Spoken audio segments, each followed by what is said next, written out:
Howdy, everyone. Welcome back to another episode of the Bodacious Exchange. Thanks for joining us. Had a great weekend. Caught up on a lot of sports. We dropped a UFC talk on Monday, so be sure and check that out if you're a UFC fan.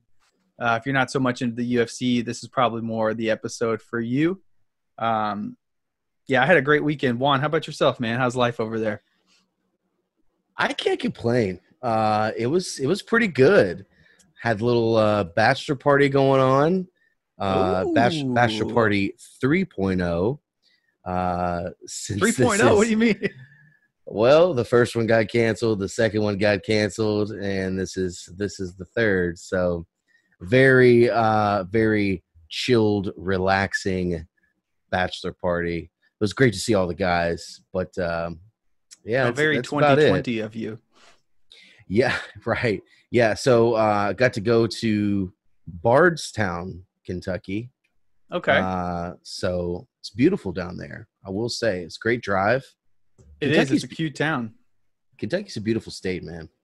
It's Mhm. one thing you can never say it's not a beautiful state. It's definitely a beautiful state.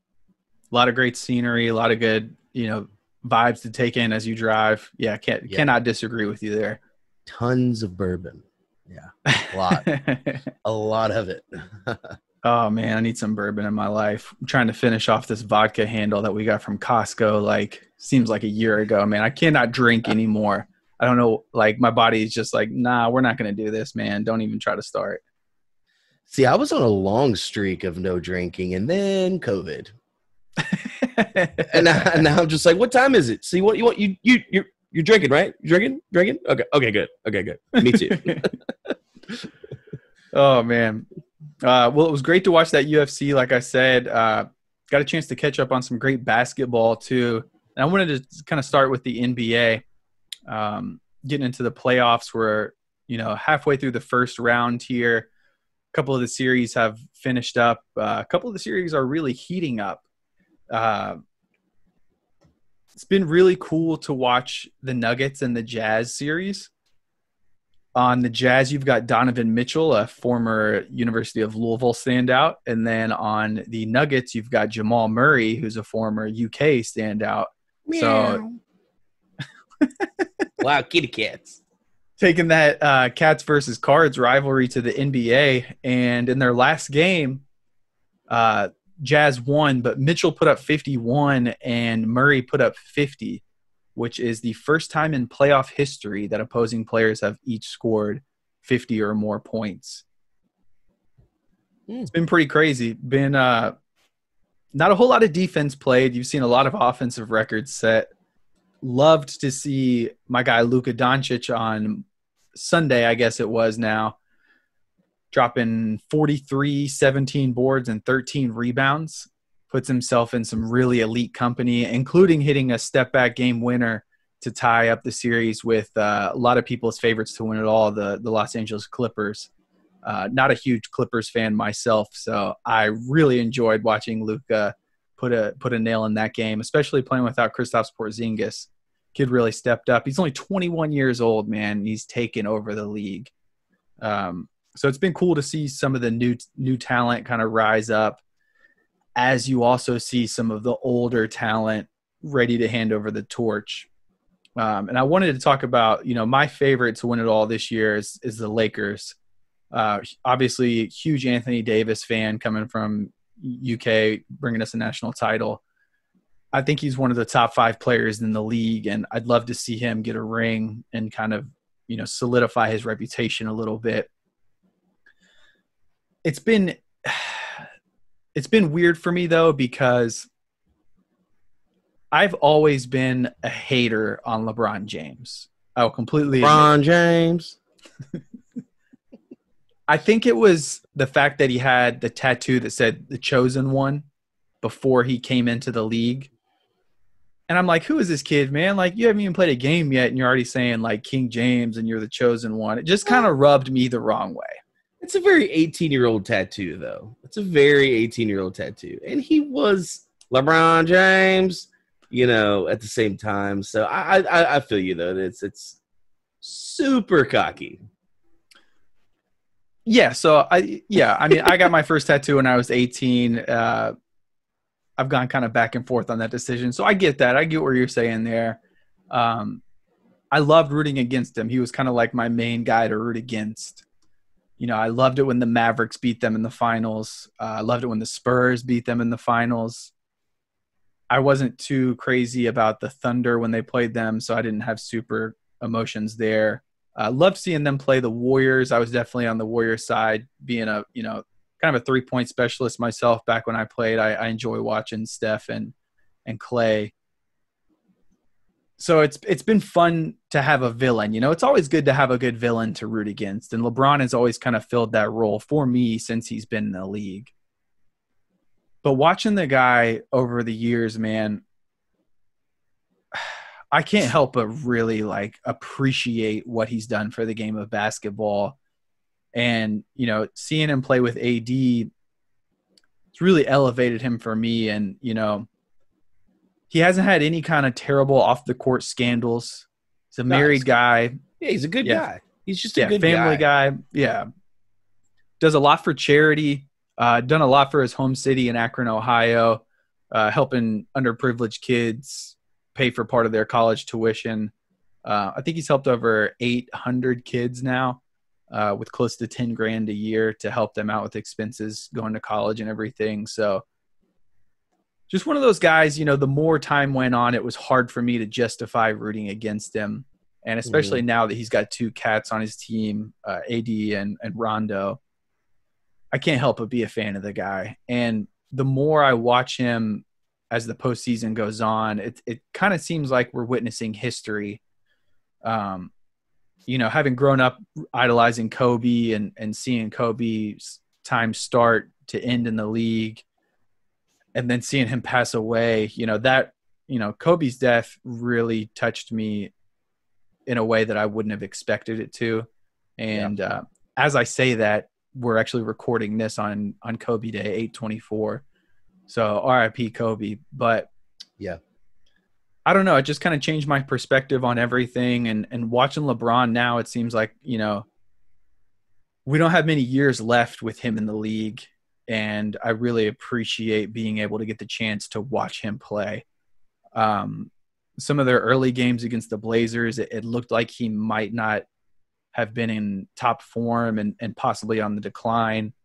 Last game he came out, though, game 3 of the series, and just dominated start to finish. So it was great to see LeBron engage playoff LeBron mode. I've just completely done a 180 on him. Huge fan of the guy. Definitely have the Lakers going all the way this year. It's been a lot of fun. Been a lot of fun watching the bubble and how they've handled everything. So that's been great to watch for me. Oh, for sure. I feel it's forced really great basketball, honestly. I mean, these guys are out there competing, you know, and I mean, what's cool about the bubble is they're just going out and playing ball, you know. It's so cool to see. They're just going out and playing basketball. And, you know, in regards to LeBron, I mean, how many people can live up to that amount of hype coming out of high school? So much pressure.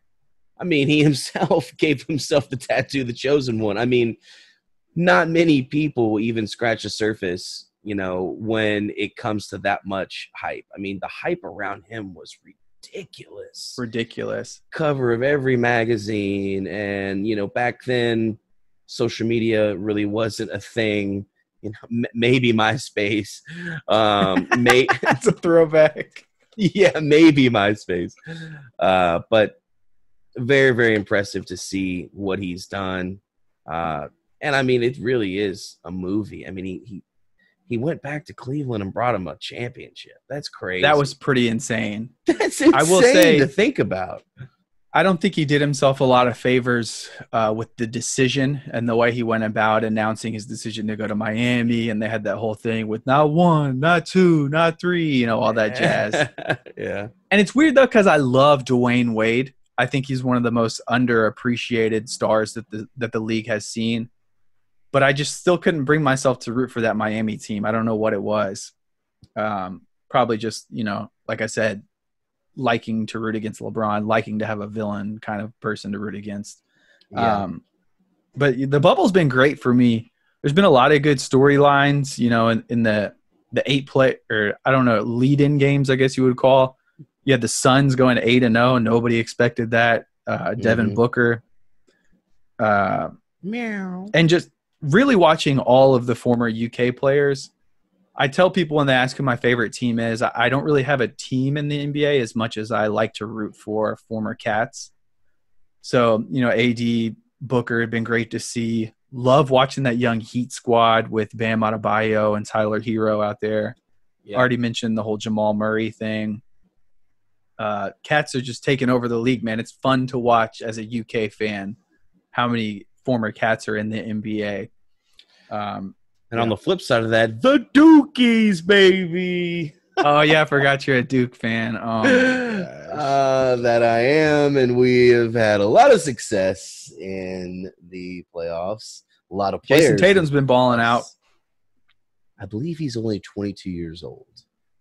Gosh, is he really still that young? He's that young, dude. That kid can hoop, man. Baller. He's a baller. Yeah. Gary Trent Jr. even.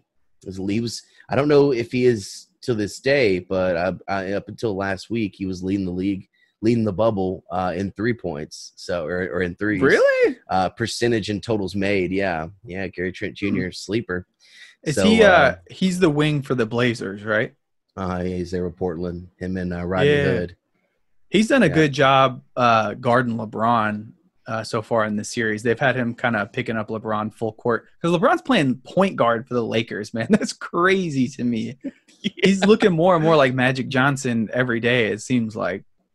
Looking like a monster out there. He's a freak. Oh, I can't wait to see that movie. Space Jam 2. Space Jam. There we go. Yeah, I know they released the Space Jam. All right. I still love that. We got a glimpse of the uniforms for the Toon Squad last week. It looks really interesting. I can't wait to see that. Speaking of throwback movies, Bill and Ted's is coming back. Crazy. Bill and Ted's. You remember Bill and Ted with Keanu Reeves? I don't think I do. No. Come on. You've never seen Bill and Ted's Excellent Adventure. You got Bogus Journey. Am I dropping the ball here? Bill and Ted's? Very early in Keanu Reeves' career. He's gone to playing all these badasses lately. It's so weird to see him shaven now with a clean baby face. He just looks awkward as can be. No, dude, I don't remember any of this. Oh, come on. You're killing me. Yeah, I never watched Bill and Ted growing up, man. I don't know. Oh, man. Maybe it's just me. I don't know. Let me know, you guys. Who else out there has seen Bill and Ted's? I know I can't be the only one. Yeah, I haven't. I'm looking at it now, and no memory whatsoever of that. But yeah, excited for that new Space Jam movie. I kind of something else from this weekend / early this week. Got a little update on my unemployment situation. Heyo! So let's hear it because I have not heard this. So give it to me. Good news, hopefully. News. We'll just say news. And I don't want to spend too much time on this, but Sunday is my day to request my funds every 2 weeks. So 2 days ago, yesterday, we're shooting this on Monday. I went on, requested my payment or whatever, like I always do. I noticed that my next review date, remember how last time I was talking about it had went from September 4th to September 18th? Yeah, they keep on pushing it back. They pushed it back another 2 weeks. So now it's October 2nd. So I see that and I'm,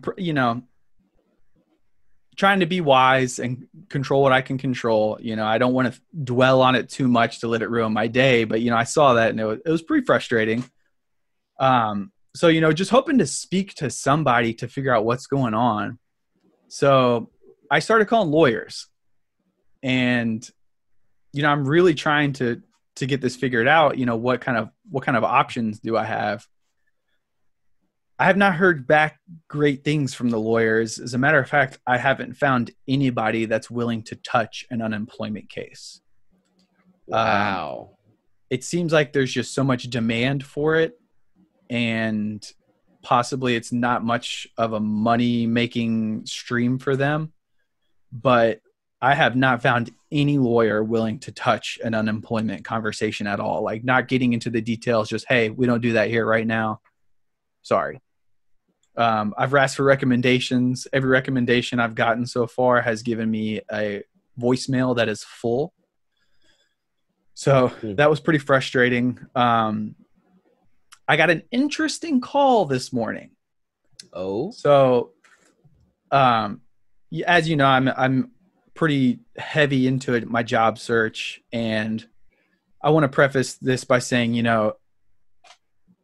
during the job search, there's a lot of scams out there trying to take advantage of people. So when you sign up for a website, the ones I found that are good are like Indeed.com and Career Builder. And of course, like LinkedIn, I try to go directly to the company as much as possible. But I've gotten a job before in the past through like Glassdoor. It's always helpful to have recruiters out there looking out for you, doing some work as well. But just kind of a warning to anybody else out there, do not give your information out to these companies unless you know for sure they're legitimate. Don't give them your email. Don't give them your phone number, because the scams have poured in like crazy. It's probably, since I started my job search, been a 10-to-1 scam versus legitimate job ratio. Whoa. Yeah. So my phone's been getting blown up. I'll talk about some of the individual scams later. Save that for another day. But I got a call this morning. My phone recognized it as possibly a scam, but I answer anyway because I'm not trying to pass up. Sometimes my phone miscalculates, and it's actually a really important phone call. Mm-hmm. So it's a robocall, and it's a message that says, hey, your social security number is being used to commit fraud, and we are going to be investigating you. And if you would like to talk to us about this, here's a phone number to call. Then they repeated the phone number, and the clip ended. So I'm like, okay, let me call this number back ASAP. So I called the number they gave me on the line, and it's a Hawaii number that goes straight to a voicemail that's full, so can't talk to anybody. Tried to call the number back that called me, and it says this number's been disconnected. So part of me thinks it's just another scam trying to fish for my personal information. Yeah. Oh, yeah.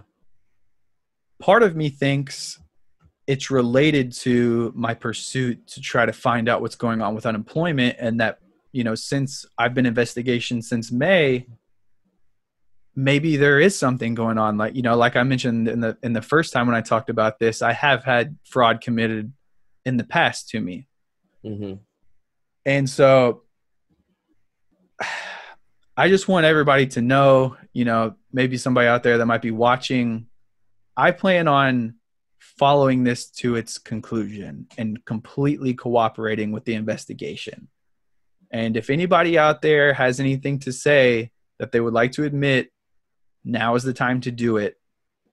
Otherwise, I plan on fully seeing this through and prosecuting to the full extent of the law, because this is not a joking matter. By now, it's over $14,000 that I've missed out on. That's a third of my remaining student loan debt wiped out. So this is a big deal to me. I'm not trying to let it ruin my day, but getting back to the whole wisdom conversation, I'm trying to control the pieces that I can control without getting consumed by it completely. But yeah, I mean, if anybody has any recommendations for people to talk to, people for help in this kind of situation, please reach out to me. I would love any kind of advice in that realm. But if anybody out there is watching and knows what's going on or is doing something sketchy, now's the time to come clean. Otherwise, I plan on fully contributing to the investigation and prosecuting to the full extent of the law because this is a joke. Somebody going to jail. That's insane, man. Yeah, so I'm just trying to not to make light of it, but just to try to lighten the mood. I mean, that is, you kind of have to make light of it because, like I said, if you get too focused on it, it'll ruin your whole day every day. Yeah. So still trying to focus 95% of my energy moving forward, but if there's a chance to possibly talk to an investigator and let my side of the story be known, I would love that opportunity. I'm not banking on getting that money, but if there's a 1% chance, might as well at least have the conversations, because I mean, it's not like I've done anything nefarious and I have absolutely nothing to hide. So yeah. Yeah, it's a good amount of money, and it's money that you've been approved for, so got to go after it. Yeah, pretty crazy, man. I definitely know I'm not the only one having struggles with the unemployment system. It looks like 2 weeks ago, unemployment claims had dropped under 1 million for the first time since the pandemic started. Unfortunately, last week they went back up over 1 million. And just to kind of put that into perspective, before coronavirus, the most weekly unemployment claims was around 600,000 claims in a week. And that was that's for the state of Kentucky or for the United States? It's for the United States. So before coronavirus, this was during the financial 2008-2009, the housing bubble collapse.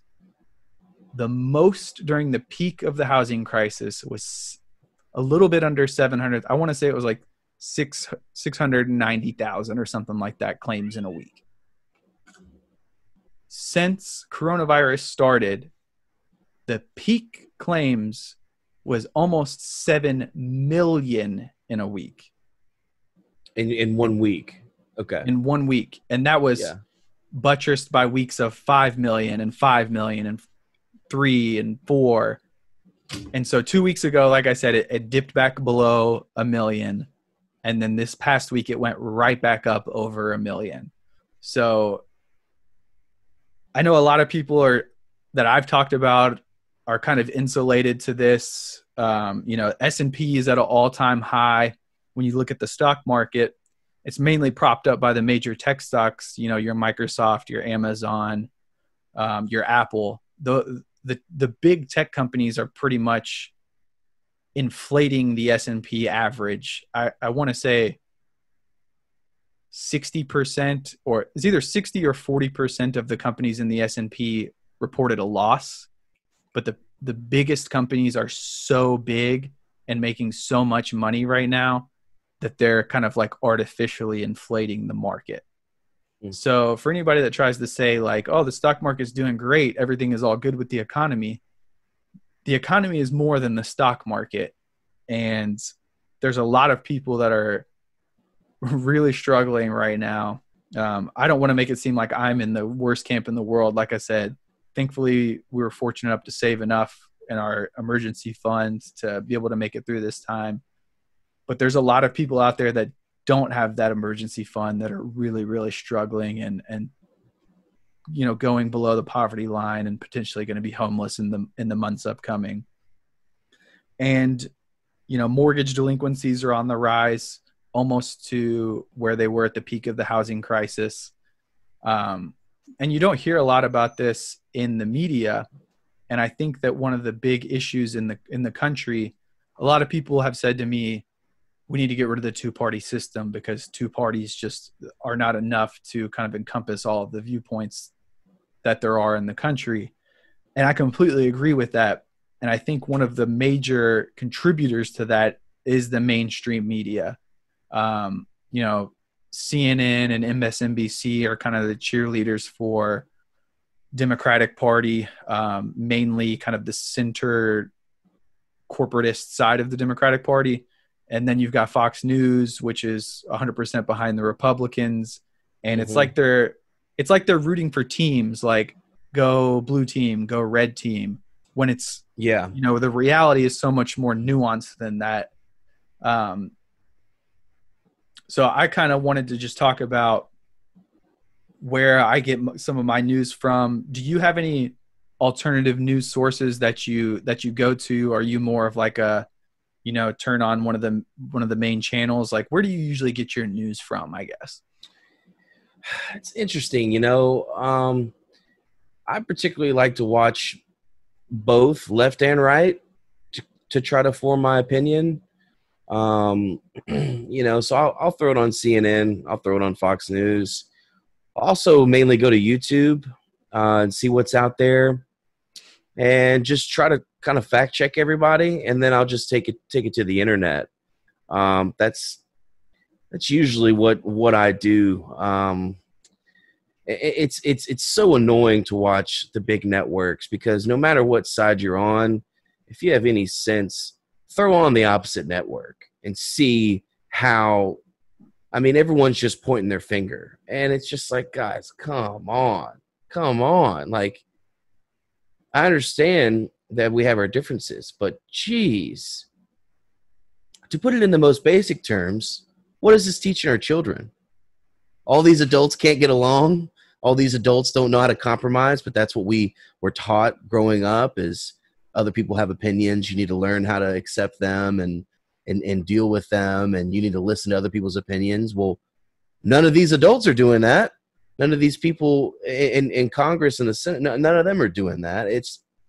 I don't know. I don't like to get into it too much, but we're in a really, really bad place right now, this country. And everyone's so quick just to hop on a topic and just ride it until the wheels fall off. And unfortunately, the wheels are falling off pretty quick these days. It's one topic here, one topic there, and they're just come out guns a-blazing. Well, I guess if you're on one side, you got guns. The other side has whatever they have. No, man, I think you nailed it. And, I when we started this channel, politics was not something I wanted to talk about. So I don't want to beat this into the ground. But, also another one of my goals here is to speak my truth and be completely honest and discuss current events. So, heading into the election, I think it is something that's topical, and with, the state that the country's in, I definitely think it's something at least worth mentioning.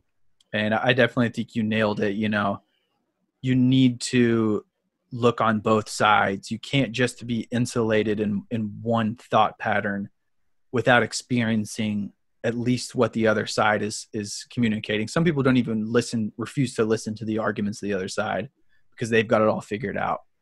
And something that's interesting, you mentioned, the internet. That's where I get most of my news from, pretty much all of my news at this point. We grew up in a time when the internet was starting to really blossom, and we were fortunate enough. I remember in college and in high school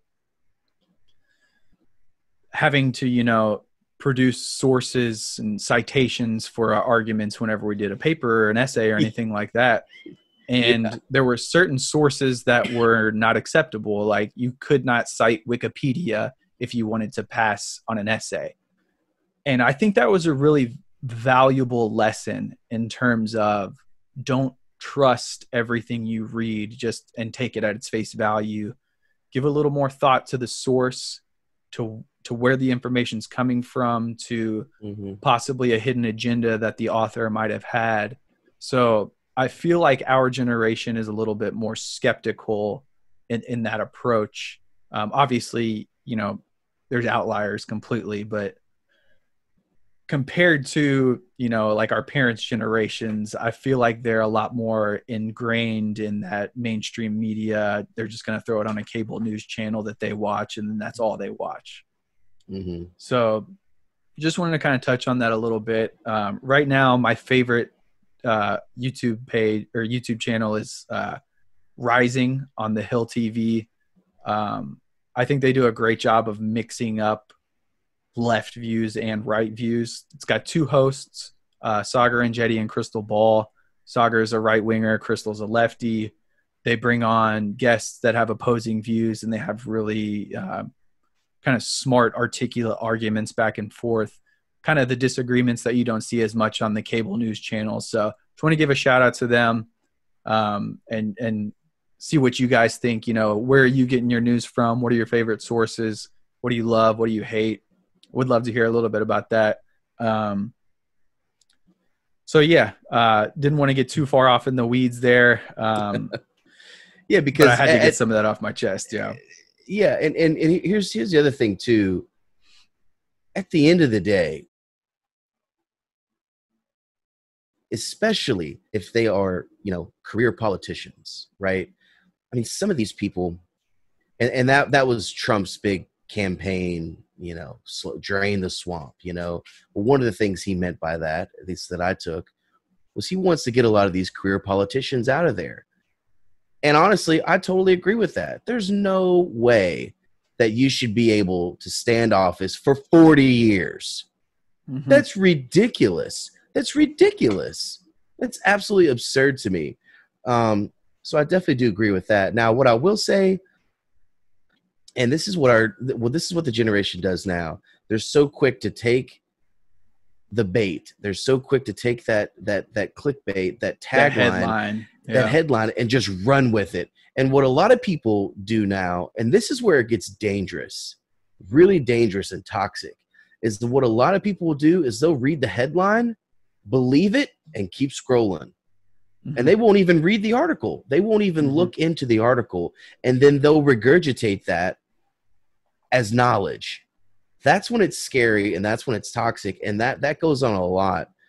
Or something, I hate to cut you off real quick, but something I've noticed a lot, especially on Facebook, is people will look at the comments and they'll take the most outlandish comment from the opposing side and try to use that as a representation of all of the people on the opposing side. And it's like, dude, you don't even know who those people are. Like, I'm not one of these people that's like a Russia gator, like, Russia really stole the election for Trump or anything. But I do think that there are trolls that have a political agenda that may act like they're representing somebody like on one side, but they're really a plant for the other side, just trying to make that side look bad. So don't take these comment sections like it's some kind of like enlightened forum of discussion, and don't read everyone as though they really are representing what their views are. I think there's a lot of misdirection going on there. Yeah, for sure. I mean, exactly. I mean, there are so many people who have no agenda that are just on there to be trolls. Mm-hmm. And also, you got to think, especially during quarantine, hell, half the country is not even sober right now. You think you really want to go on and read those comments? I mean, come on. But in all seriousness, too, because every campaign, every election, I'm sure we're about to be in it, which the picture of Clinton on Jeffrey Epstein's island was released at a perfect time right before Biden announced that he was going to accept the Democratic. It was actually the day that Bill Clinton was speaking at the Democratic National Convention. Yeah. The same day he was speaking. Perfectly timed. It's all just a game back and forth. And that's what's upsetting to me, because it's like, look, we've just got a bunch of these wealthy people who are so powerful, just playing games back and forth, and we're just spectators. That's all it is. That's what's frustrating about it. And also, people get so hung up on, oh, well, Donald Trump said grab him by the, and I'll say what Ben Shapiro, grab him by the P word. Grab him by the P word. Wet ass P word. That was hilarious. People get so hung up on that. And then they turn around, and before Biden ever announced that he was going to be the Democratic candidate, he was Creepy Joe. He's always been Creepy Joe. Everyone saw he was super creepy. Even his now VP called him out for it. Yeah. Called him out for it. under a year ago. And she said, I side with all of those women who are victims of creepy Joe Biden. I put in the creepy, you know? So it's like, come on, guys. My point is all of these people are creeps. Mm-hmm. They're all creeps. I'm looking for a normal one. I haven't found one yet. Comment below if you found one, because I would love to follow and vote for that man or woman. I would love to. They're all messed up. They're all crooked. I mean, that's what I believe, honestly, at this point. And people just get so wrapped. Well, you're going to support him when he said this. It's like, well, the person you support raped someone, you know. So it's just tit for tat. But it's serious things. These are serious matters, no doubt. And a lot of these things, these political figures are accused of, are absolutely disgusting. But it's on both sides. It's on both sides. And that's a point that I've struggled to get across to people. Like, when, you know, I like to play devil's advocate and ask questions and kind of pry. I'm more of a policy-based, principle-based person. So I get into arguments with people on both sides, and sometimes they just don't want to listen, and then they want to point the finger at the other, and it's like, well, your person is doing, like, for example, you talked about term limits. I got into it with somebody that was talking about Nancy Pelosi and how she shouldn't be allowed to be in office anymore. And I'm like, okay, well, Mitch McConnell's been in office for 30 plus years. Do you agree with that? He shouldn't be allowed to go anymore? And then Absolutely. It's like, no. Like, Pelosi needs to go. She's evil, but McConnell's great. And it's like, just apply the same principles across both sides. That's all I ask. Like, yeah, that's all. Yeah. Totally. It's like, whoa. I didn't say ditch Mitch. Whoa now. Yeah. No, I agree. But it's, you know, it's a balance of trying to stay informed enough to be able to vote and make an informed decision, but also not being inundated so much that it controls your day and ruins your state of mind on a daily. So it's definitely all a balancing act. And, you know, kind of along those balancing act lines, I've been dying to ask you, getting into a little more lighter subject. Look at that t-shirt, bro. Where did you get that thing? Spring break. I forget where I got this, but you know, as soon as I saw it, you see the year? Yeah, 87. That's when I was born. Perfect. You're old, man. You are old. I am an old man. I'm an old man. Yeah. I tell you what, I am up there, but I feel fantastic. I feel great. That's what it's all about. Yeah. What I do for a living is a lot of fun. It's super stressful, intense. But I've been in it for a long time now. So now a lot of the things that used to stress me out, they don't stress me out at all, just because experience. So I'm able to relax a lot more and just embrace the chaos sometimes and enjoy it really. And honestly, this is a story that I've got to share. I've got to share this story. We got a Juan Carlos story coming at us. I'm excited. It was pretty epic. It was pretty epic. So this is South Padre. South Padre? Spring break, South Padre Island this past year. And this is after I had already become a hospitality manager. And, you know, things were really flowing smoothly. Everyone was showing up on time. Everyone was doing their job really well. The events were going off without a hitch. And the main thing, the most important thing, was all of the students were having an awesome time and there were no issues and everyone was safe. Everyone was partying really safe. Everyone was getting home well. And that's the most important. I mean, that's whenever that happens and the students are safe and having an awesome time. Oh man. I mean, I just got a big fat smile on my face all the time, you know, because it's just like, guys, we're rocking this. They're having a great time. This is what it's all about. You know, we're creating some memories here for these students.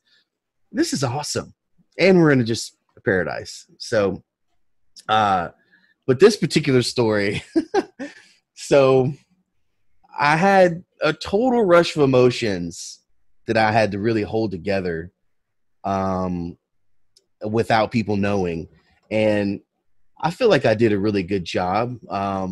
Hopefully showed to some of my staff that also work with, back home, hopefully what a pro looks like, right? To be able to just handle like a lot of things and just kind of keep even keel. Also, I worked. Yeah. It is. And, my mind was just constantly spinning, but you have to wear that customer service smile. Takes me back to my enterprise days at the branch. Yeah. Oh yeah. But I worked in nightclubs for a little over 3 years at one part of my entertainment career.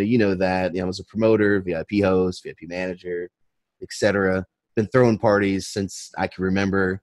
I know we've had, yeah, we've had some pretty good times, man.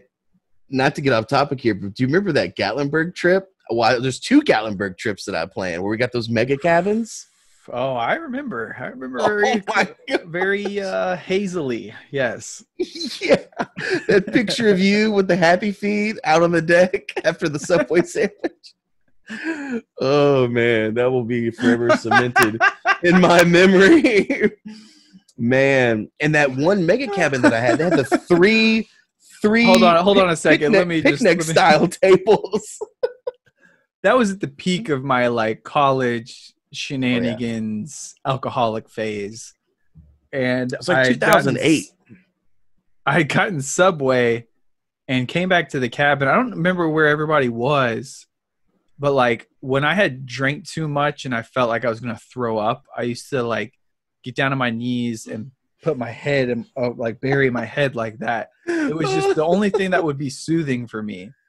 And so I had just gotten Subway and I had unwrapped it and I was going to eat. Like, I don't even know if I didn't make it back into the house or if I just wanted to eat outside, but I had laid out my sandwich to eat. And then I felt like I was going to puke. So I put my head down and just knocked out. It was like, yeah, half of our group, because we had, I think the place slept like around 35. I think we had like 26 people with us. Half of the group was at the pool, and the other half was just spread out throughout the mansion, basically. It's massive, that place. And I think I was in the movie theater, and someone knocked on the door, and they're like, "Hey, Juan, sorry to interrupt your movie, but you got to come see this." And I walk out, and it's you. And there's a couple of the girls that were with us. They're like petting your bag and like, "Are you okay?" I'm just like, this man still got his little happy feet on. He's oh man. Oh, great times. So yeah, Mm-mm-mm. been at it for a while, organizing events and stuff like that. So fast forward, we're in South Padre, everything's going great. Actually, that morning was one of the best mornings that I had down there. So my friend Ashley and I, we're very close, and she agreed to kind of assist me throughout like a lot of the day, because really that job, unless you're down there 3 to 4 days prior to everyone's arrival and you're already just set up and you know what's going on. Like now, if I were to go do that job again, oh my gosh, it would be so easy, piece of cake. Hard work still, but everything would flow the way that it should, because there's just so many things that, whenever I got kind of like thrown into it a little bit, which I asked for it, but whenever I got thrown into it, there's just so many little questions that are like pre-day one questions that were actually obstacles that I had to overcome, like things being like off the island, like supplies that we needed. Or right, like you don't know what you don't know, right? Yeah, exactly. And like, whoa, like, why is this not like near us because we have this event tonight or whatever? So anyway, she was helping me out, and we actually did the shopping that morning. We got up early, did the shopping for the party cruises, booze cruises, whatever you want to call them. And we supply like the ice, water, mixers, cups, things like that. But we're sending out between like 4 and 8 cruises of like between 60 and 100 kids on every Oh single my cruise. goodness, that's a big old cruise. Let me take that back. Between 4 and 8 time slots throughout the day, between 1 and 2 cruises each time slot. So sometimes there'd be 2 cruises going out in one time slot. Dang. There's a lot of people down there. That's a ton. Yeah, and we have to keep those fully stocked throughout the day. You know, I mean, obviously you're going to run out of stuff. You're going to run out of ice. You're going to run out of mixers. You're going to run out of cups, whatever. So it's a constant thing, right? So we stocked up well. Everything was going great. Both cruises are good to go. I actually got there in half an hour to spare after we had already loaded up both of them, just so I could mingle with both captains, both crews, make sure everything's good, see what we can improve on, whatever, right? So Ashley may have bitten off a little bit more than she could chew with this. Just because, I mean, it is, you know, it's a hustle. It's definitely a hustle. And it's tough sometimes because I understand now her perspective is, and it is true, just because the way the schedules are. Sometimes there's only X amount of people that we need. So there's going to be a decent amount of people who are simply off work. They could do whatever they want. You could ride the cruise if you want, you know? Right. So I think that may have been a part of it. And she also got persuaded, which was what really made me angry. And the fact that she had already agreed to help me before the next cruise comes back, because we were sending off the first cruises. And then the second round, we were going to welcome back on, make sure everything was good, and then attend that one. That was going to be the one slot we were able to attend throughout the day, because we've got plenty of other things to do, and then prepare for the evening's events. Okay. So I get everybody in. Everything's going great. I get up on the dock there, and I give him my little spiel and run down the rules. And this always got everyone just so hyped. I love it. It doesn't really take much to get a group of, you know, college kids who are, I'm sure, are already waking up, doing a little pregame, and it's also BYOB on these cruises. Okay. Oh, so goodness. Yeah, just no glass. So they're pumped. So I get up there. Hey, what's up, everybody? How's it going? You know, this is the X amount, you know, the 11:40 cruise or whatever time slot it was. This is 11:40 cruise. My name is Juan Carlos. You can call me JC. You know, there's your captain, such and such back there. Just gonna run down some, you know, simple rules real quick. Number one, no glass. It's okay over there, and over there would be, you know, the shore, right, or the dock. Not okay on here, you know, just kind of running through things.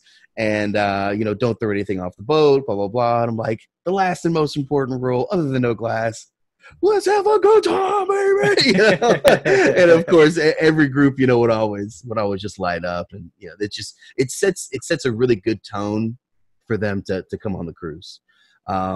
Because the reality of it is that you want every single cruise packed, but not every single cruise can be packed, just because some people just don't show up sometimes. You know, they spring break gets the best of them, and they pay for that cruise, and they're like, oh, dude, I ain't gonna make it. So anyway, so after that, I see her get on the cruise. I'm like, hey, we gotta go. Like, everyone's on. Everyone's on. We've got a lot of errands to run, like, throughout the island. And she was legit just like, nah, I think I'm gonna ride this cruise. Nah, I'm good, bro. You can handle that. So that's when it's, you know, piece of advice here. whatever the level of relationship is, don't bring that to work. There's my piece of advice. Whatever that level of relationship is, if it's something that's outside of work, even in the smallest capacity, don't bring that to work, because it's a bad idea. So in this situation, I had to switch from, okay, this is somebody I care about, to, okay, I'm your boss. Like, I'm the person in charge. This is this person talking to you now. You need to get off because we've got a lot of stuff to do. You agree to this. So anyway, That's a tough that's all conversation to have too. it is, especially on the fly. And, you know, she's much younger and she's seeing some of her friends who were not working attend that cruise, that particular cruise, and only able to attend that particular cruise. So I get it. I've been around. I Right. get it. I get it. Yeah. Still, I was livid. I And can only imagine. Yeah, that's tough. yeah, I was pissed. Skirted off the whole nine. It was definitely a spring break moment. So anyway, after that, I had a, you know, nice little 10, 15 second, okay, get it together. You're a pro. So I decided to turn that anger and frustration into just pure focus and determination to make sure that I was the absolute best party host that these kids have ever seen in their entire life. Okay. Yeah, that was my goal. So we welcome everyone off of that cruise. She's still at the dock. We're about to get on the cruise that we were going to attend. Supposed to get on in the first place. Okay, yeah. Yeah. So we get on to that one. And, of course, full-on pro face. Hey, how you doing? You know, to her. Okay, fun on the last cruise? Awesome, great. Well, hope you're ready to work on this one. We're good to go. All right, everybody, so listen up. You know, so again, give everyone my little speech. Everyone's pumped up. What was cool is I noticed there was a big group that I had kind of, you know, connected with, just kind of cracked jokes with a little bit days prior, because I was one of the first faces that they would see, me and two other people. And Ash was actually one of them too. She was in the check-in room with me. So we're getting all their documents together, making sure everything's processed, you know, just kind of like a hotel, you know, copy of credit cards for incidentals, et cetera, right? Making sure we have the right people in the right places and they get their keys, that sort of thing, right? So within that, a lot of times there will be huge groups that will come in. So there'll be, you know, 30, 40 people at once, and we're 3 people. And usually these people, so we've got some time, you know, is what I'm saying, to kind of build a small rapport, you know, with these students, which was really cool. I loved it. And so I see a group particularly that I connected with. I'm like, oh, what's up, fellas? What's going on? You know, what's up, ladies? How's it going? You know, how's it so far? They're like, well, the weather's dope. I'm like, it is. It's the bomb. So that was cool. And they were like the first ones on. So I'm like, oh, this group is definitely going straight to the bow of the boat. Because that's where the best that's where the best pictures are. That's where the best Instagram footage is the bow of the boat. Sure enough, they did. But again, like I was saying, I had to really harness all these different emotions, because as soon as we take off from the dock, I get all these texts in about COVID and about all the uncertainty about the bachelor party that Dallas and I were planning for you and Will. So now all of a sudden, this Vegas trip is just, it's not looking good at all. And so after all of that, I look at my phone and that's what I see. And then I see a text from Will, which Will is one of 2 guys who's one of 3 now of our friends that are getting married in this calendar year. And I'm just like, oh my gosh. And he's telling me, he's like, dude, we're going to have to go ahead and just cancel this trip. I don't see there's any way of it happening. I appreciate the time that you and Dallas put in, but there's just no way it's going to happen. And I had to take a moment, and I FaceTimed him while I was on the cruise. I mean, we're at this point, you know, we're halfway in the Gulf of Mexico, and I'm like, oh my goodness, you know, I was just kind of in shock. I couldn't believe it was happening, because again, we weren't really paying attention to the news when we were down there. There's so much going on, you know, and we're kind of isolated. Exactly. So Who's got anyway, time for the news in that situation, right? right. So I give him a shout. And he's just like, dude, where are you? I'm like, I'm on a booze cruise. And, you know, people are passing behind me and stuff, you know, so I'm sure that scene behind me was just ridiculous. But I was like, man, I'm so sorry, dude. You know, like, you're one of my brothers. Like, I of course, like, I want to try to plan something, you know, awesome for you guys. And I had so many things lined up that I don't even want to tell you guys, because they were just so awesome. And I was pulling every plug I possibly could out in Vegas. And I was successful at a few that I really wanted. And he didn't know that. I know you didn't know that. But so I'm just like, all right, man, you know, super sorry. And I got to get back to this. And, you know, click, hang up. And I just kind of took a couple of steps. I'm like, all right, I just got to shake this off, because that's a huge bummer. Yeah, you And then can't be also, bringing that energy onto a booze cruise with a bunch of spring breakers. right. And also that also tells me that, okay, well, now I'm going to have, you know, the stress of planning another flight. So now I've got to cancel and then redirect another flight. So yeah, I That's was right. just, yeah, it was just so much going on at that moment. So again, had to get back to my pro face. And so what I ended up doing, I am just making my rounds throughout the entire boat. Huge boat. I think we had a 100 kids on it, 2-story. And in the center was almost, we called it like the VIP area, because it was kind of like enclosed, had lights on. Of course, we've got a DJ on board, you know, playing music. Just amazing setting. You know, there's music in the air, of course. And anyway, so I'm making all my rounds, and I pop up, you know, to the captain real quick to make sure the captain's okay. And that's where the DJ is. The DJ tells me, he's like, man, he's like, you're doing a good job, brother. He said, but I want to let you know, I'm going to find you out there and I'm going to make you chug a bunch of drinks. I'm like, how are you going to do that? He said, I'm going to get you with the song, brother. I'm going to get you with the song. I was like, man, don't do that. All right. I'm working. Don't do that. Like, whatever. And he was like, but it's funny because I say that. And then like, I'm like clutching like of course it wasn't a full handle, but it was like a handle of early times. Oh, E.T. though. E.T. And these kids were loving it because they never even heard of it. I'm like, you've never heard of E.T.? They're like, what's E.T.? I'm like, E.T. It'll make your phone home. You get so drunk. Mama, I'm drunk. Come save me. Actually, you know, for a really cheap whiskey, E.T. is one of my favorite. I had a real soft spot for E.T. Yeah. Yeah, I agree. So,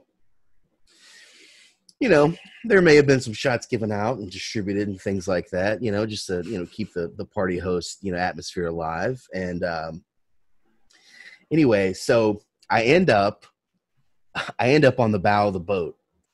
And that first group that I checked in upon their arrival, you know, to the island, and also they were first in line for this cruise, they saw me.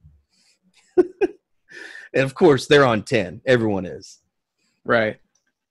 And then they saw me carrying around what was left of this early times handle. And I think I had like a you know, a brew or something.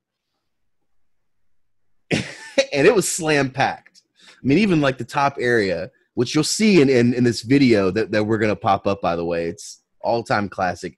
I'm going to set the scene now about what you're going to see in this video, because it felt like a movie. It was one of those moments that I'll never forget. It was out of like a party movie, basically. So these students see me, they start chanting my name, you know, they're trying to, you know, beckon me over, come on, you know. And then all of a sudden I hear, hey, JC, I got you, over the mic from the DJ. And then all of a sudden, LMFAO, shots. Everybody.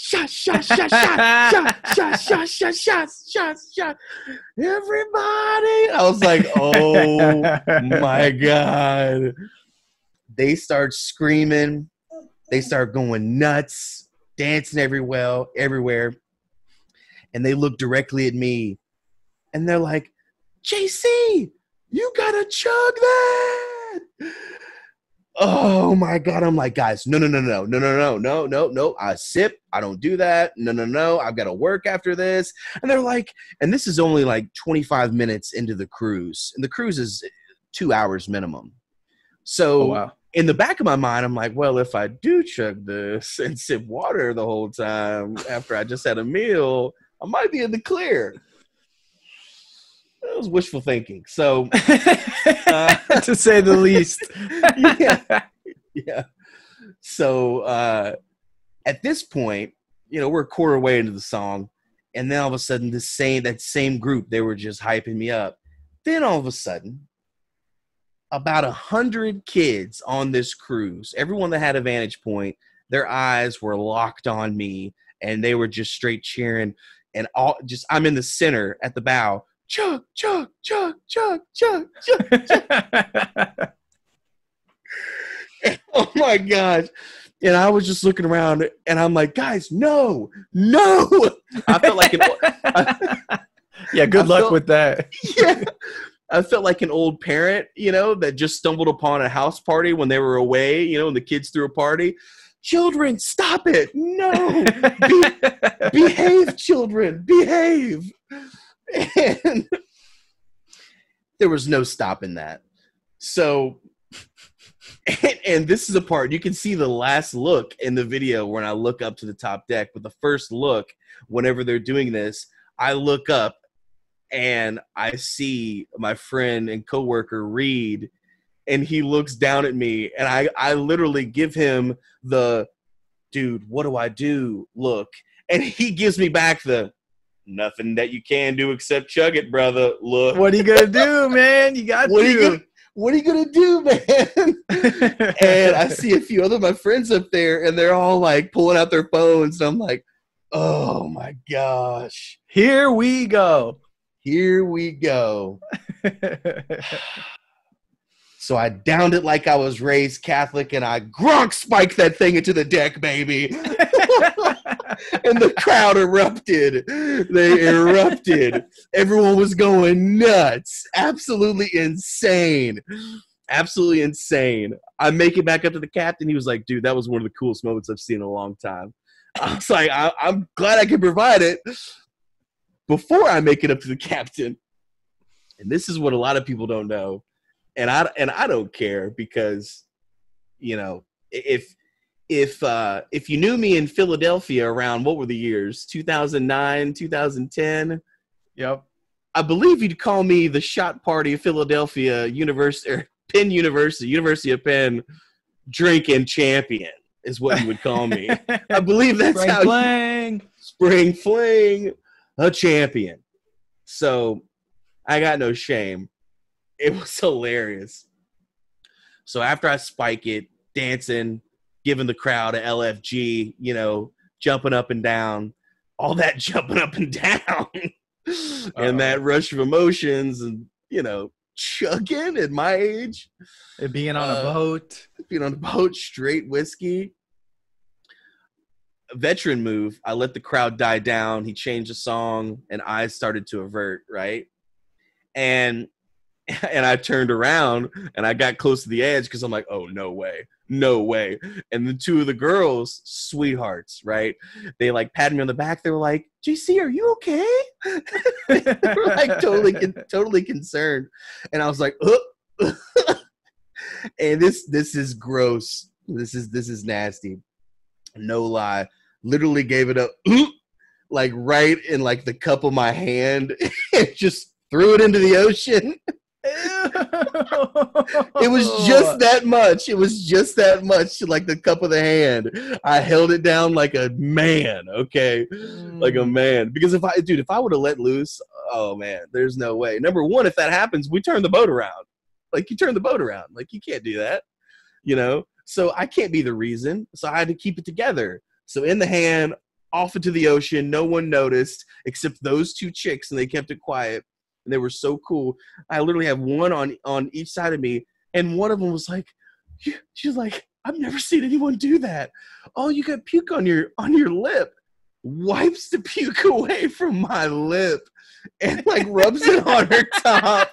And I look at her, I'm like, did you just wipe puke off my face? And she's like, and the other one's like, yeah, whatever day it was. Did you? She's like, I think I did. And at this point, I was a little dazed. She was 23, okay? But I was like, I think I'm in love. Yeah, it literally wipes it all. I'm like, did you just wipe puke? Like, yeah, I think I love you. It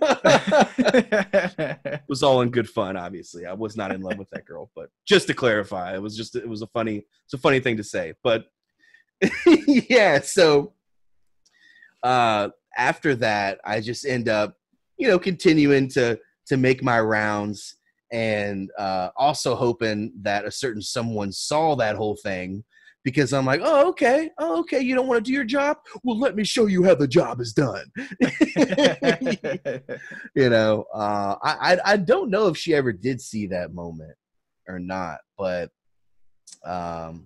yeah, that was one of the coolest moments, and the students loved it, which was cool. And that's a part of the job, is just making sure the students are having the best possible time that they could. And they were starting to hear the rumors at that point of COVID and their spring break possibly getting canceled, which of course we were already into that week, so it wasn't going to. But, you never know. And their friends are in other destinations and they're having to already head home. So there's a lot of uncertainty. So that kind of added to it as well. So I wanted to make sure 100% that these kids had the best time. And that was, I think, on a Tuesday, and they didn't leave until Saturday. And every event that we had out with them the rest of the week, those same students were just like, legend, which is cool or whatever. But I'm, like I said, I'm just glad that I could, provide, a memory for them. And honestly, a memory for me. I'll never forget that. Once you guys see this video, I don't know if we would have already showed it or not, but it's pretty classic. I'm sure everybody's excited to see this video for themselves. So let's go ahead and run it for them, and we'll be right back. Let's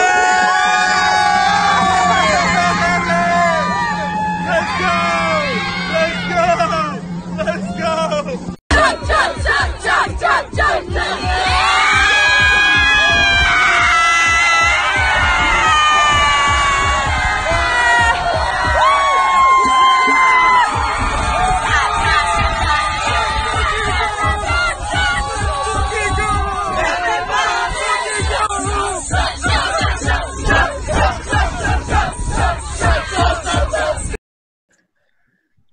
Woo! Oh my goodness! I can't believe they nailed. Yeah, they nailed that recording. Oh my gosh! Yeah. Those two girls, they saw me out at our event like the next night, and they were like, "Oh my god, that cruise was amazing! We got a video." And I'm like, "Wait, what?"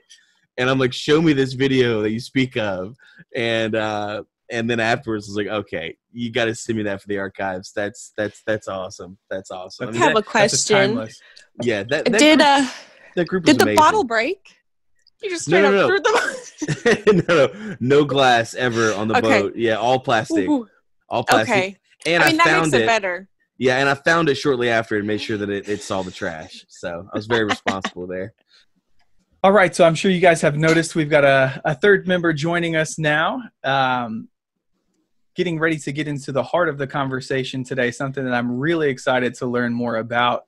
Juan, thank you for sharing that spring break experience. That really took me back to my college days. So I appreciate that blast from the past there. But we're joined now by the one and only Ann Bailey. Mrs. Bailey, hey-o. I want to move.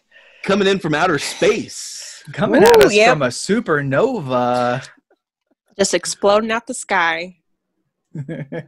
She's got some interesting information on a story that recently I've learned a little bit more about, but I'm, don't know a whole lot about it overall. So we've got the hashtag Free Britney movement going on, and and this is kind of your specialty. So I don't want to take up your time. Let's go ahead and real let quick you dive into it. Can we just acknowledge first guest ever? And we're going to be talking about It's Britney, bitch. Britney Spears. I just love saying that because it's on so many of her songs. But you better work, bitch. Work. First guest coming in. Britney Spears talk. Conspiracy. #free Britney. Yeah, let's do it. I'm anxious to hear. Sweet. So I'm just gonna stick. I'm not gonna do any of the conspiracy theories or like the Instagram stuff. If anyone wants to hear about that, I can do another. There's just, this thing is so huge. There's a lot of stuff. There's a lot to unpack here. That's what she said. Oh. I had to. I have been watching too much of The Office lately. I had to. It was a layup. You had to put it in. So I'm a self-appointed conspiracy theorist. Because I just love them. But I'm going to take it back from the facts today. We're going to go back to 2007, 2008 when Britney Spears started having all of her like mental breakdowns. Mental breakdowns. She was a child star, so it's like, do you guys really expect her to be like put together all the time?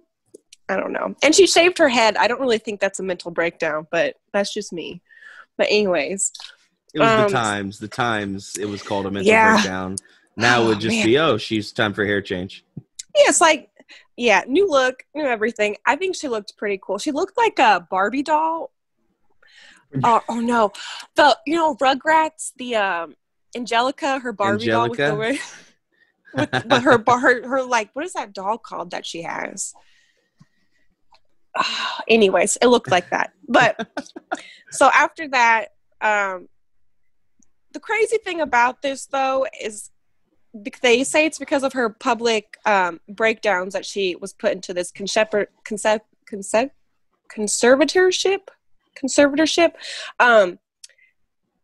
because all of these like breakdowns, but then it's also because they said that she was in early onset dementia in her early 20s, which is like, what? How does that even make sense? So this is all speculation into why she started having the breakdowns. Like, give us kind of a general overview here, because I know a lot of people probably have never even heard of this before.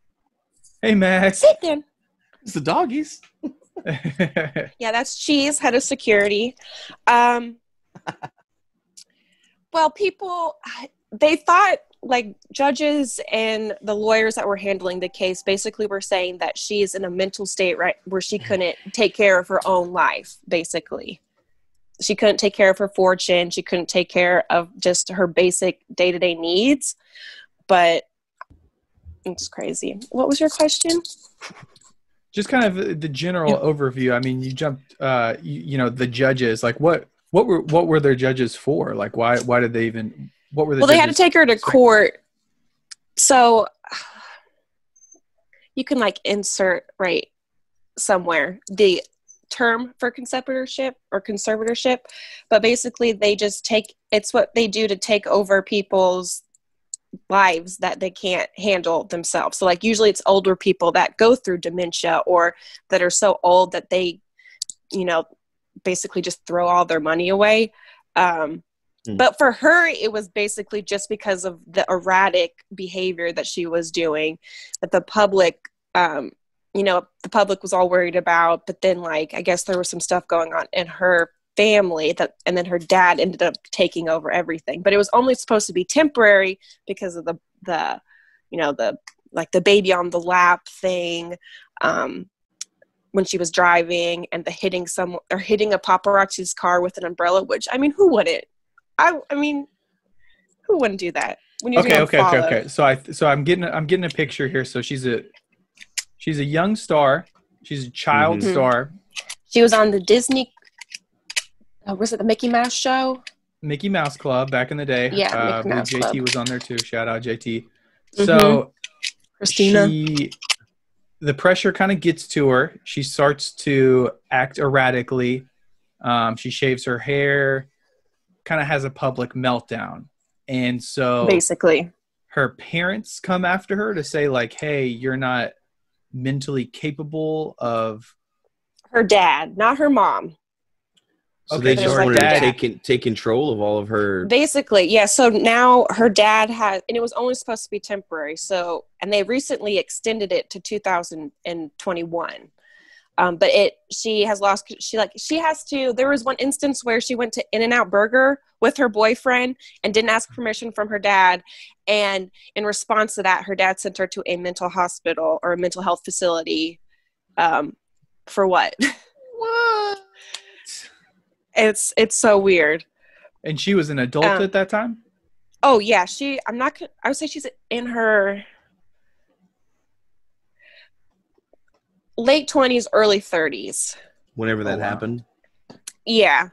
And her dad has control of her $59 million fortune in her life. And she's spent on the legal fees and everything about $1.1 million on the why can I not say this word? Consecutorship. And just legal fees, lawyer fees, and all that fun stuff. And they recently had it, I think it was in either May or July, where they had another hearing about, because she recently asked to have her father taken off of it. And they had a Zoom, because COVID, no one can go in person. They did a Zoom meeting, and she couldn't get access to the meeting. She couldn't get connected, but they still had the meeting without her. This all just seems a little. I mean, she's 38 years old right now. Yeah, she's a grown adult. She's grown. She's grown. And that's the main reason why she wants her father off the consecutorship, is because she actually got into an altercation with Britney's 11-year-old son at the time. And Kevin Federline there's a police report made out against him, and they actually have a restraining order against Britney's dad, Jamie, and her son, which I'm not going to name because they're under 18. I don't want to, it's not my place. But yeah, it's weird. It's like she's trapped in her house, basically. She has limited access to her Instagram, and TikTok and social media. They say she runs it, but some of the things she posts, it's but that gets more into the conspiracy theory of it. People think that she's there's a hat, she's saying help, pointing to a word that says help. And, she talks about Planet 9 and 1, which is it's not a house for, I can't think of it. And it's not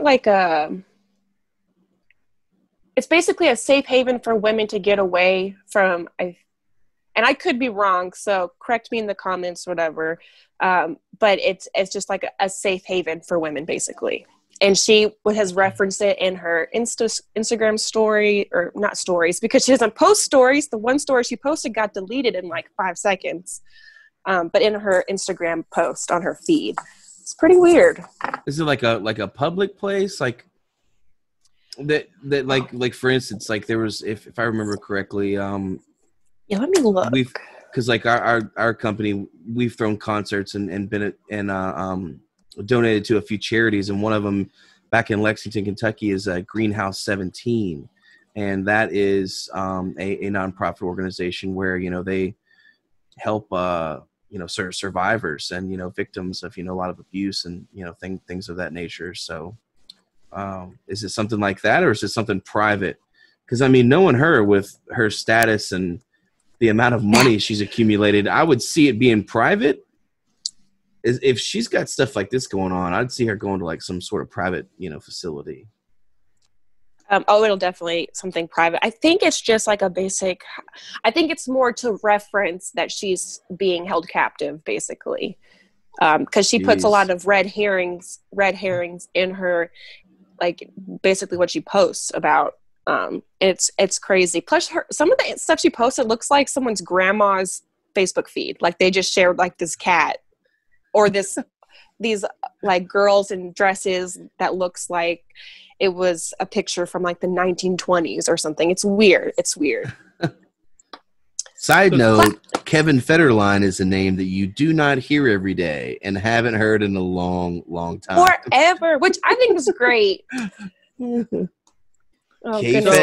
isn't that what they used to call him? K-Fed? K-Fed, for sure. So let me just try to summarize up to this point, if I can. So she starts to have I'm guessing her parents controlled everything when she was a child star. Mm-hmm. Yes, but they got divorced. So her mom lived in Louisiana still, and they still have a relationship. And I'm sure they still have a relationship with her dad as well, but they're divorced. And he is the main for all of her stuff. So I don't know if her mom did it when she was younger, but for right now, her dad takes care of everything. So okay, so she becomes an adult. I'm guessing for a little bit of a time, she maybe took over control, and then she started having the breakdown, and that's when her dad took her to court to say, "Hey, I need rights over your estate and all that." She was sent to they admitted her to a mental health facility after all this breakdown, so to give her a break, like most celebrities do.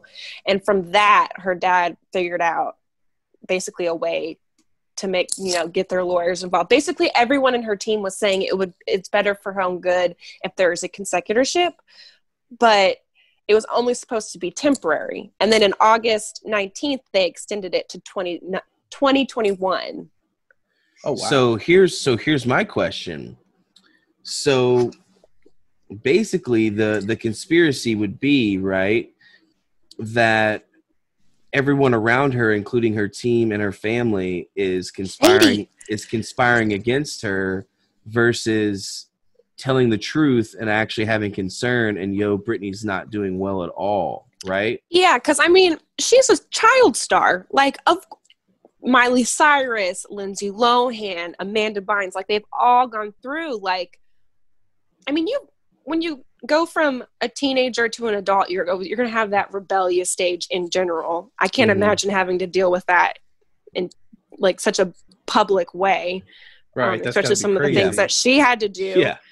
So, oh my God. So, I mean, I think they're money hungry. I feel like the guy from Home Alone, I can't think of his name right now. Macaulay Culkin. Yeah, like he had to sue his parents. Yes, he had to sue his parents because they were like, they just assume that it's their money and that they should get a little bit of this money. What up? Hey, Cheese. She's in the space with me. What? She's in space.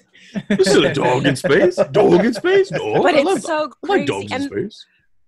I think this might be a little bit more controversial for the whole thing because so her former manager, Sam Lofty, which she had to get a restraining order against in 2009 from her team, not from Britney. It was from her team.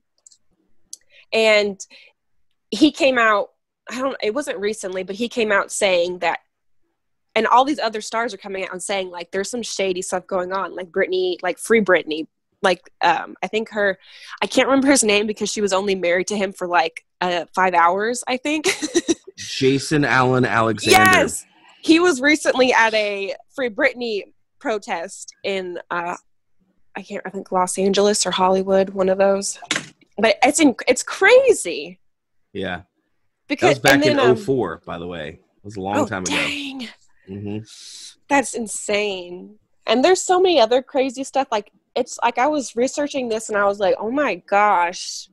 And if any of you guys want to read any about it, we're going to put the sources down from the articles I took from.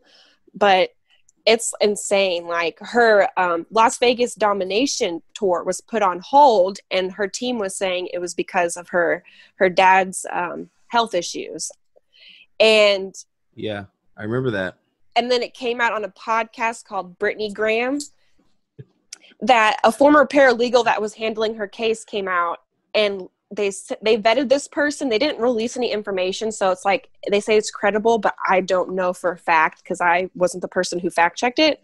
But they were saying there's a voicemail from there that said that she was basically forced into being put into a mental health facility when her father went down because she was telling people like on her Instagram and stuff, like, I'm putting myself in there for my mental health. Like she said that she ran out of her medicine and then got admitted.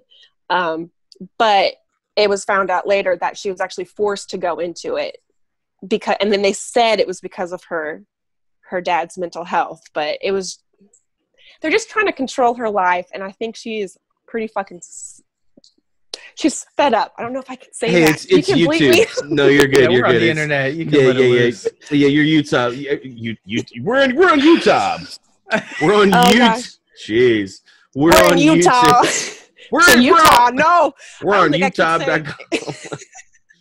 Yeah. Oh, it was May 2019 that Britney Spears asked for the end of the consecutorship, and that's when she was excluded from the hearing.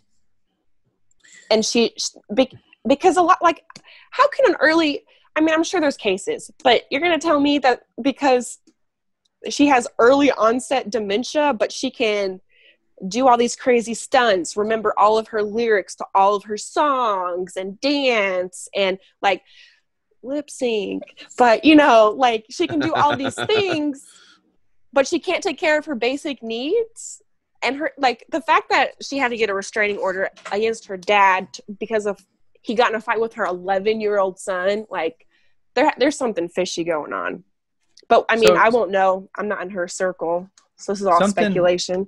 Something I had heard about and seen videos on was her singing on, I think it was her social media, and it sounded like it was like really high pitched and maybe sped up.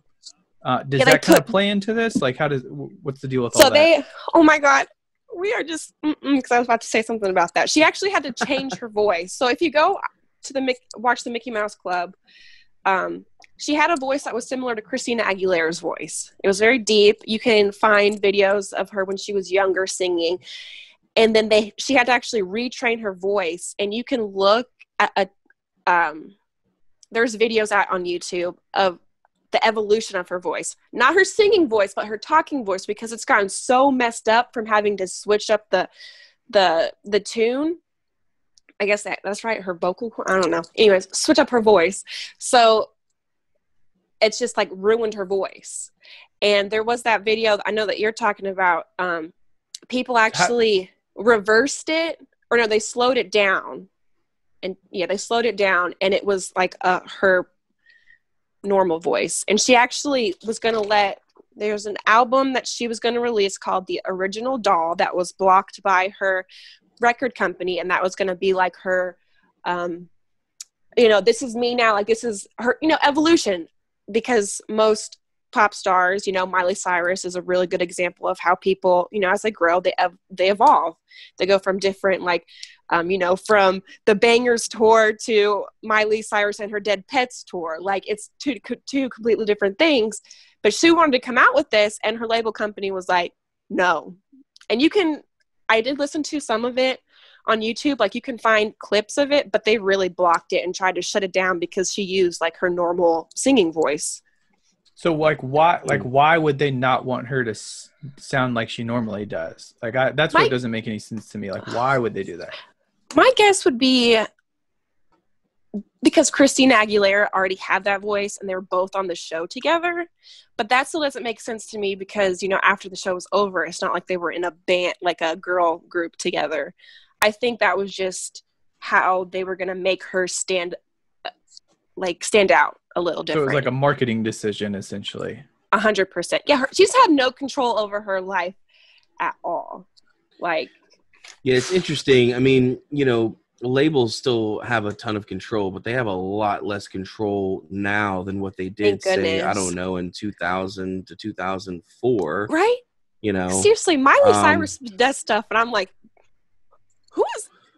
who did that? Who let you? Who okayed that? Well, now labels know that if they truly don't allow, freedom and artists to be creative on their own, then they'll just go and create their own platform. I mean, there's so many artists that have their own label. Like Billie Eilish, how she got started on Spotify. Like, you can't, like, and plus with the internet now, like, you cannot hide the abuse, basically, or hide what's going on, because people, like celebrities in general, are, that's how you get famous nowadays. Like, if you don't have an Instagram following, but you're also a celebrity, like, you have to be a really, high up in the celebrity rankings, like a, was it like a A-lister for you to not have like an Instagram now? It's crazy how that's kind of evolved, but they don't need it. Like you can get found on YouTube like Justin Bieber, or well, his thing is a whole other thing, but yeah, but she did some of her earlier music. She did come out like Lucky in the early 2000s, or actually 2000s. That sounds so weird to say though, 2000s. Can't believe that was 20 years ago. One of the lyrics is knock, knock, knock on the door. It's time for makeup, perfect smile. So it's like her referencing like, okay, once I go out there, I can't be myself. I just get makeup, perfect smile. Let's go. Let's sing. Let's get the money and let's leave. Yeah. It's sad. It's show business. It's show business, really. Mm-hmm. But I mean, when it comes to people who have been in it for that long, it's insane. And if they do want to get out and just live their life, that's when it is sad. You know, I mean, a lot of people, they just see the hit records and, you know, glitz glam and, you know, just fame and notoriety and everything. And they automatically assume that these people don't have problems. Mm-hmm. Like they have to be perfect. Right. So. They've got problems just like everyone else. And then they've got problems that are magnified, that are amplified because of this, just higher stakes. It's higher stakes. So what's and interesting having your to me, life publicized so much too. Mm-hmm. Like if there was a paparazzi that actually came out. I can't remember his name, that was talking about the era of 2008 when she was like when someone took a picture of her with her son on her lap while she was driving. But he was like, nobody else wanted, no one wanted to see like her playing in the front yard with her kids. They just wanted to see her be terrible, basically. Like people get off on seeing mm-hmm. people that are successful, you know, slipping, basically. It's messed up. Yeah, what's interesting to me is just all of the restraining orders or EPOs or whatever they'll call them in whatever state that they were filed in, and also just the fact that she was not included in a lot of the hearings. It's insane. That to me just seems illegal. It's shady, right? Yeah. It's like, how can you not be represented? Illegal. Even if you're not mentally stable enough, like you're gonna be there. Like they're not gonna just be there. Well, where are the doctors' opinions in this? That's what I'm curious about. Where is the proof coming? You know, from whatever doctor, you know, saying that from their medical experience, from their professional opinion, she's unfit, etc. A lot have come out, right? And said that she is okay. I don't know. It's a tricky situation because I'm not saying she doesn't have any mental issues. Like, if she doesn't, I would be very surprised. But yeah, no, she definitely does. I think a lot of it is just so corrupt. I mean, they can have people pay them to say whatever they want or to get the but it's just insane. I'm getting all because of this. I can see. Like she's a 38-year-old woman and she has no control of her life. She has 2 children and her dad is trying to, now they got it extended. Now he's trying to get it put in the consecutiveship in 10 different states to expand it. So they have like more control, but it's like, man, like they're just mooching off of her money. I feel like he got a taste of it. And then he was like, yeah, no, I'm just going to play this out basically until I can't anymore, which is terrible. That's your daughter. Yeah, it's really interesting. I mean, just now, just an hour ago, I mean, since we've been, filming this podcast today, Fox News broke the headline, Paris Hilton weighs in on Britney Spears. Yes. Conservatorship. It's a hard word. That's a tough one. That's a tough one. Conservatorship. Says it to be not fair to be treated that way. Exactly. So like that was 1 hour ago on Fox News. This is a real thing. Yeah, and Paris Hilton's about to come out with her own documentary about the trauma she experienced as a child, which I can't imagine. I mean, You know, because she's one of the first people that were famous for just being herself, basically, or the character that she created for herself. She did add a little bit to and the it porn too. thing. I know, like she talks about that, how she kind of feels. Well, no, so did Kim K. It was a different time. Paris Hilton's talented. I don't know what y'all are talking about. Have you ever heard her DJ? She's legit. Hey, all of those pre-recorded sets, yeah.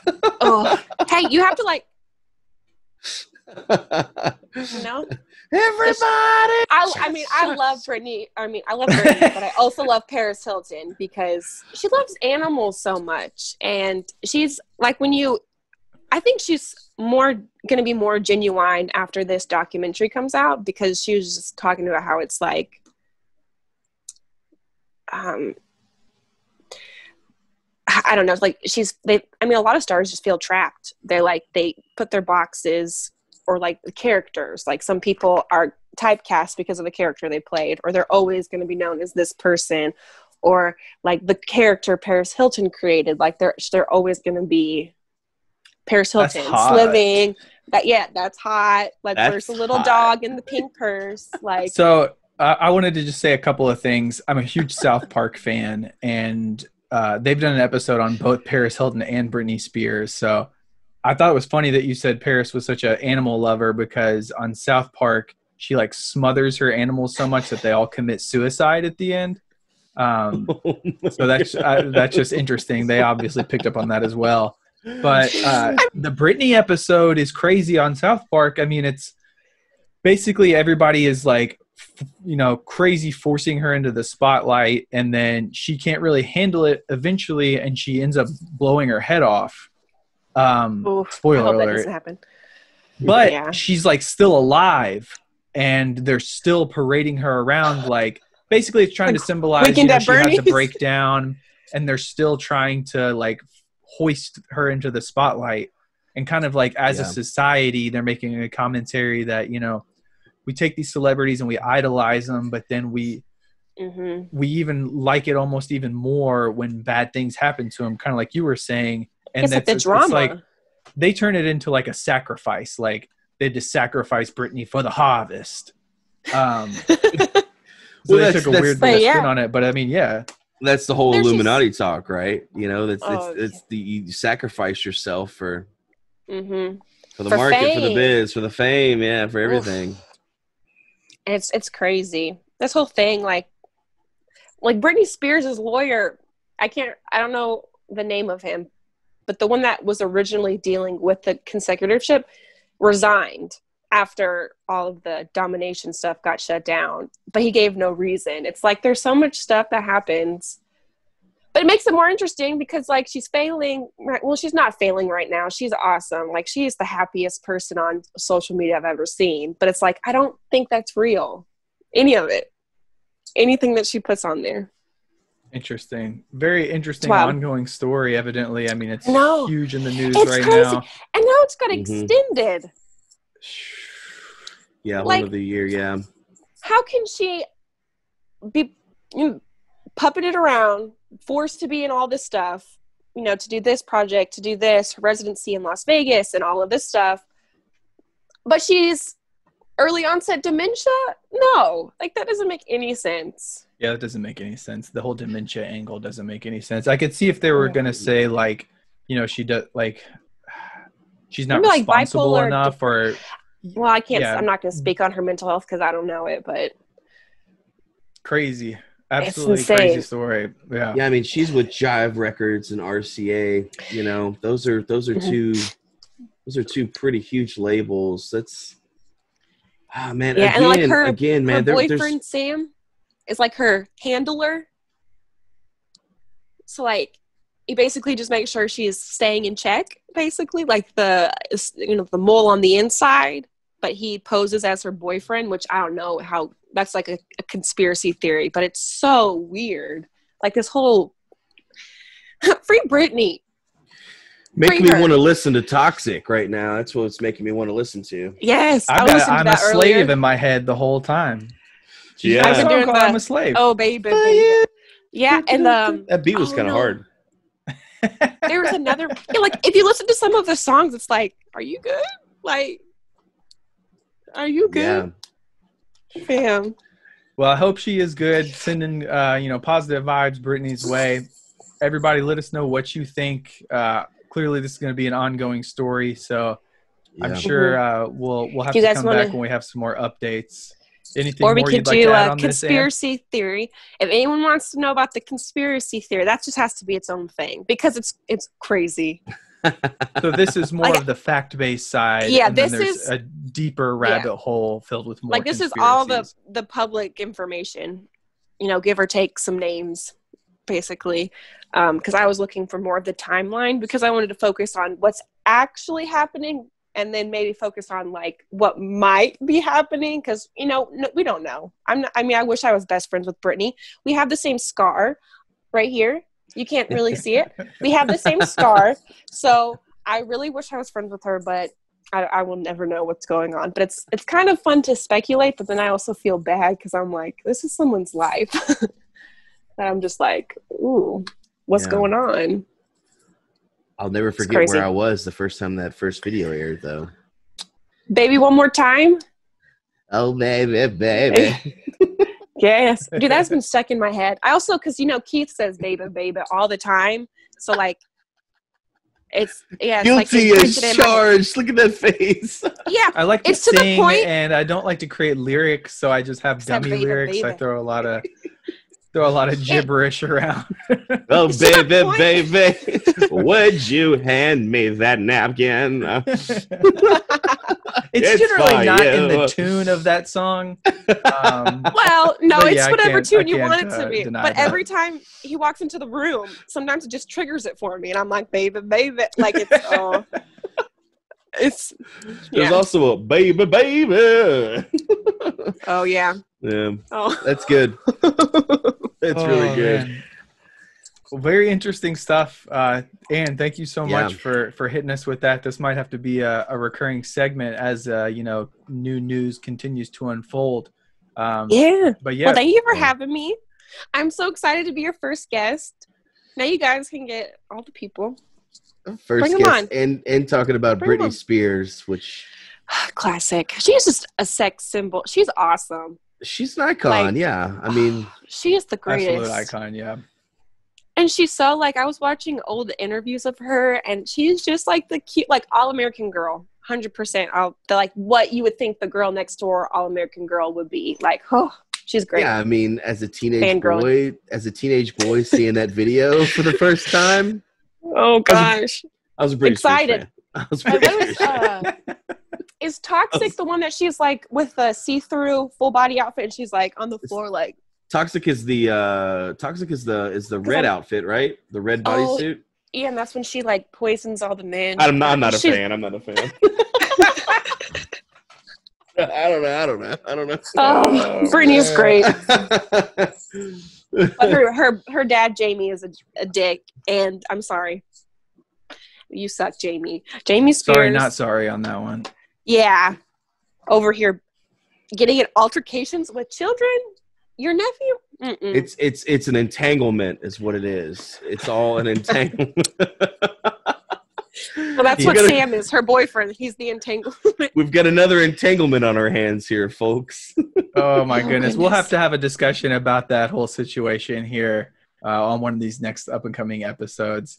Yeah. But, yeah, thanks again, Ann. Everybody, let us know what you think. Is this all just a marketing ploy to keep Britney in the news? Or is Britney a slave amongst her crew and her family? We'd love to hear what everybody thinks. Us? Yeah. Yeah, and I mean, is she truly suffering from severe mental health that's, I don't know, but potentially harmful to her health? I mean, I know a lot of those videos she's put out on Instagram recently. I'm like, what? The dance videos? The hell is going on here? She looks terrible. But if you think about it, imagine you're at home and the only thing you can do is make weird videos and dance videos. If that's what you do, yeah. But I mean, also she's got all the time in the world, just like we all do now, or most of us at least. that are, Yeah, you know. and that's what makes this thing so big, I think, right now, is everyone is like nothing else to do, so they're like really digging into like the symbolism and just the like the secret little red herring she puts in her posts. Because I think the she did a Rihanna dance that was also the same as she kept the dance the same clothes too, and then it was a different song. It was either Billie Eilish or it was trying to think. It was just another thing. The name isn't important. It's just weird that she posts the same pictures sometimes. It's like the same outfit but slightly different. It's weird. I've been, that's a rabbit hole. I got stuck in it for like 2 hours the other day. Like, it's insane. I got nothing else to do. Yeah. Well, there's the Britney update, the first Britney update. It is interesting. It is interesting. And there's obviously stuff. I mean, like we said, just since we've been on this talk, there's been, breaking news on the matter So crazy. by Fox News. So, it's sad to hear. Hopefully it all turns out well, but doesn't look like it's been going Britney's way in the past. Yeah, fingers crossed for the future. So, yikes. Man. Yeah. First Britney. guest on the show, though. Thank you for coming on and sharing. Britney Spears talk. A little bit of teaser for the conspiracy theorist out there. Yes. Yes. Yes. Conspiracy Can't wait theories to hear are the great. feedback from everybody out there. Thanks for joining us this week. We'll definitely be back with some new content here throughout the week. We're going to try to keep a regular schedule, posting at 10 a.m. every morning. So hit that subscribe button, give us a like, comment, share, all that good stuff. You know what to do. Yes. Thanks again, and we'll see you next time. Aliens are real. Yes. Damn yes, right. they are.